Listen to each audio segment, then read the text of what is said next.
Hi, I'm Danny. Welcome back to my channel. In today's video, I'll go over possible causes of your air conditioner not working properly. I'll do my best to cover the complete air conditioning system. However, there are many possible scenarios that can cause this issue. My goal is to educate you enough so you can successfully fix your AC system yourself.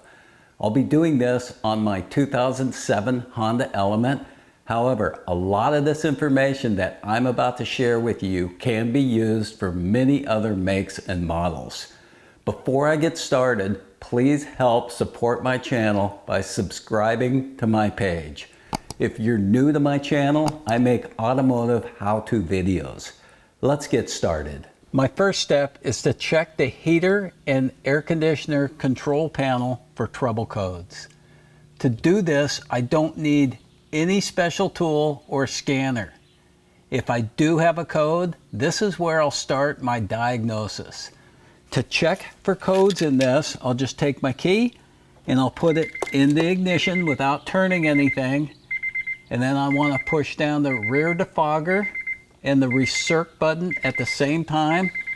And then I'll turn it to the run position, not starting it. Now my radiator and air conditioner fan will turn on, and now I can let this go. It's going to run through a series of checks. It'll take about a minute and a half. So I'll just let it roll.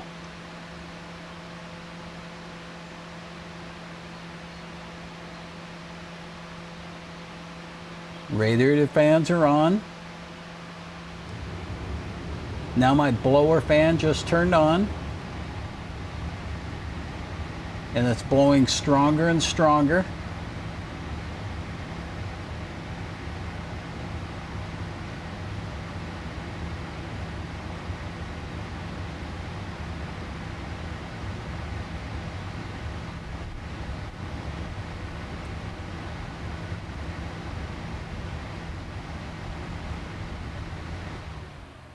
Everything turned off, and it looks like I have a blinking light here. So let's count the flashes. 1, 2, 3, 4, 5, 6, 7. 1, 2, 3, 4, 5, 6, 7. So it's got a code 7. So let me go to the diagnostics and see what a code 7 is. Sorry to interrupt the video, but here's a quick fact. 97% of the people who watch my videos are not subscribers. This means lack of revenue for me. If you like my videos and you made it this far, please hit that subscribe button. Also, share this with your friends or share it on social media. Help me grow. I'm trying to hit 10,000 subscribers by my birthday, which is June 26th. Please help me make this happen. Thanks for watching. Back to the video. Diagnostic Trouble Code 7 is an open in the air mix control circuit. As you can see, I unplugged this connector so you can see what happens when there's a trouble code. Let me plug this back in and let's go back to the control head and do a retest to see what happens when there's no trouble codes. All right, so let's make sure the codes are gone and let's show you exactly what would happen if there's no codes. So we're going to put the key in the ignition. We're going to hold the rear defogger button down and the recirc button down and turn the key on.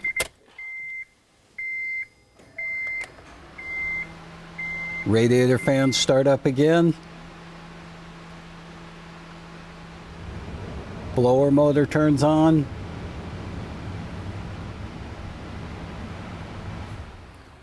Everything goes off. Went a whole lot quicker this time. And then, as you can see, there's no codes flashing this time. So that's what happens if everything's good. Here's a list of all the possible trouble codes for this vehicle. This will help you determine your next diagnostic step.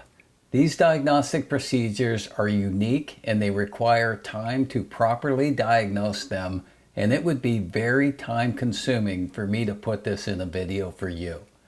But with the information I've given you, hopefully it helps. Let's move to outside the vehicle, under the hood, and see what else can cause lack or no AC operation. I would say a good percentage of air conditioning problems is low on Freon. And if you have a gauge like this one, this would be the best way to determine if your car is low on Freon. But I'm assuming most of you do not have a gauge you can hook up. So we're going to do this a different way. Let me put this aside. So what you want to do is you just want to come over, do a visual inspection. You want to look down at the compressor, make sure there's no oil around the compressor, and then look at the back of the compressor. You want to make sure there's no oil. And then this hose that comes from the compressor, and you want to look at where the compression fittings are, right about here. So wherever you see oil is where Freon was escaping. So, and then just follow the hose, and it'll go to the evaporator there, and just make sure there's no oil anywhere around there. And then one of the places things leak is at the caps. If the Schrader's leaking, the cap actually has a seal and it seals it. However, it doesn't seal it real good if it's loose. So what you want to do is you want to take the cap off and listen for like a psst sound. And on this one, I heard nothing. And then if you look inside there, there's a little O-ring. Make sure that O-ring looks okay. And then go to the high side also, and this is the one that usually leaks. So and I heard nothing on that one. And then look in the cap, and there's also a seal there. And then what you want to do is you want to look inside where that Schrader is, and you want to make sure that that Schrader doesn't have oil in there also. So next you're going to look at the condenser. You want to do the same thing. You want to look at the fins. You want to make sure they're not pushed over, rock didn't hit them, and there's no oil leaks on there. And then if all that's good, let's go to the next step. All right, whenever the AC is on, both fans should be on.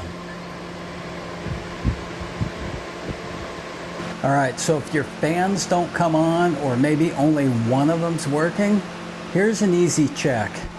These are your relays, this one and this one. If you just unhook the relay, listen to the sound, the fan's gonna turn off. So one of the fans turned off, and then there's the other fan turned off. So if one of the fans was working, you would just switch it. And if the other fan starts working now, then it's definitely a relay. Also, this is the compressor clutch relay right here. Let me go ahead and start the engine, and then once the engine starts, we can pull that relay. And we'll be able to hear the compressor come on and off. Right now the compressor's on. Let me pull the relay. It's off. Push the relay back in. It's on. Pull it back off. Push it back in. You hear the compressor? So that's how you're going to check the compressor clutch coming on and off and the fan relays. I hope you learned something in today's video. If you did, please take a minute to help support my channel by giving this video a like. Also, a big thanks is always appreciative, and don't forget to subscribe. Thanks for watching, and I'll see you in the next video.